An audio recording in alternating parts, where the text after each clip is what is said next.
Para pemirsa MTTV, kita ketemu lagi untuk melanjutkan sharing kita dengan tamu kita hari ini, Teh Ega. Teh Ega dalam proses perubahan menjadi lebih baik ya, dari kondisi yang sebelumnya dengan kondisi saat ini. Apa sih Teh tantangan yang paling berat bagi Teteh? Kan tantangan itu bisa dari luar ya, bisa dari dalam diri kita. Apa yang Teteh rasakan yang terberat gitu, yang membuat Teteh tuh mungkin agak goyang-goyang gitu ya, gitu. Nauzubillah, tidaklah sampai mundur ya, atau keluar dari perjalanan menuju Allah ini. Apa Teh gitu, yang tantangan terberat Teteh itu apa gitu? Sepertinya tidak jauh-jauh dari hal dunia ya Bunda ya, gitu kan. Walaupun kita punya usaha dulu sepertinya begitu mudah ya, karena kan pergaulan kita juga begitu luas begitu kan. Tapi seiringnya waktu dan mungkin saya juga proses hijrahnya ini seperti menutup diri gitu ya, dalam pergaulan. Saya membatasi, menjaga ikhtilat juga dengan lawan jenis seperti itu ya Bunda ya. Tantangannya saya harus menerima tidak terlalu banyak akhirnya peluang-peluang usaha gitu, yang tentunya berkaitan dengan yang sudah saya kerjakan ya gitu kan, karena saya lebih ke tantangan terberat itu pergaulan ya Teh? Iya. Jadinya berubah gitu? Jadinya berubah. Temennya jadi banyakan jauh gitu, atau jadi saya memilih aja Bunda, jadi akhirnya kayak gini ya udah malas gitu. Iya kayak gitu ya. Iya kayak gitu ya udah, saya bilang nggak apa-apa, kan selalu begitu. Ada yang mundur, kemudian saya sendiri yang kalau saya mau ngerjain ini kayaknya nanti takutnya begini, akhirnya nggak jadi seperti itu sih Bunda. Tapi terus saya punya keyakinan Allah pasti ganti deh gitu kan, Allah pasti kasih saya rezeki yang sepadan dengan, katakanlah kalau saya meng-cancel pekerjaan seperti itu ya. Dan memang itu terbukti Bunda.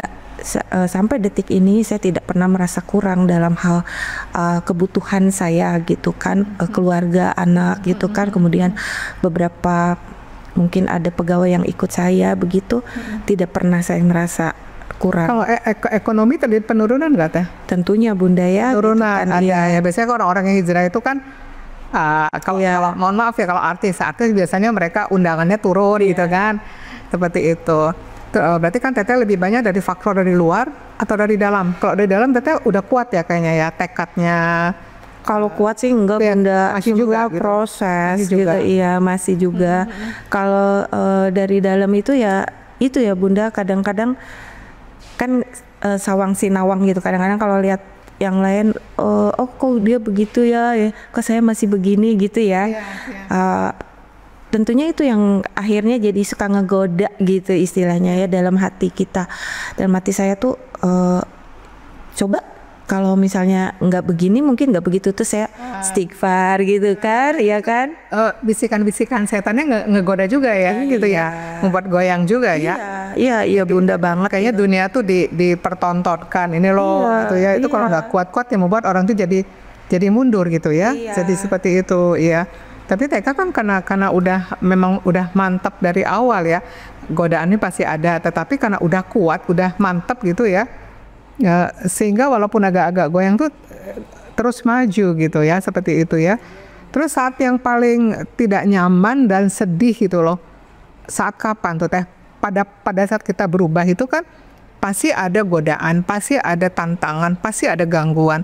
Apa yang membuat Teteh itu sedih gitu ya, sedih banget gitu kan? Orang kadang dalam berubah itu Teh ada dua kemungkinan sedih itu.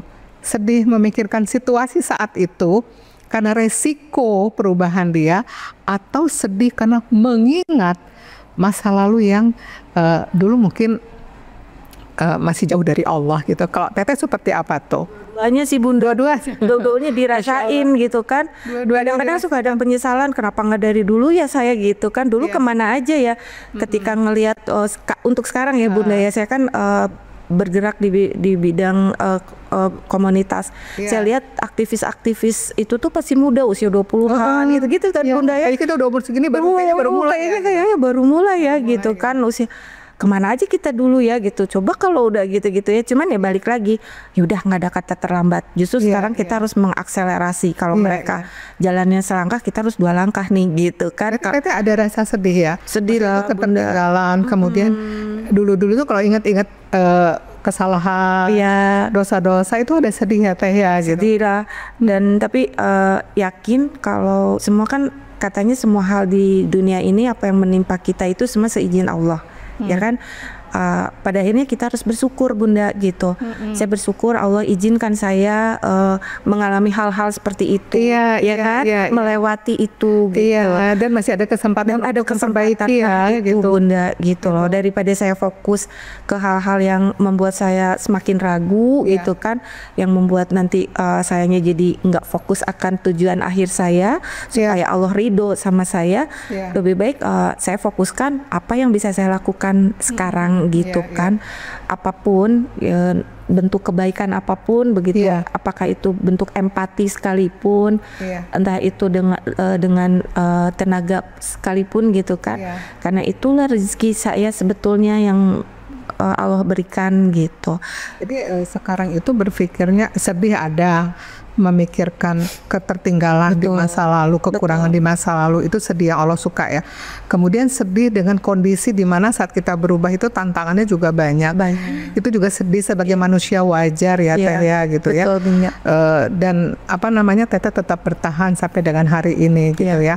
Mudah-mudahan istiqomah ya seperti itu ya. Doanya amin ya sekali nih. Ya, jadi paling berat itu tantangan Teteh sebetulnya dari tadi kalau dulu pergaulan ya. Pergaulan memang itu yang paling cepat meracuni hati seseorang ya.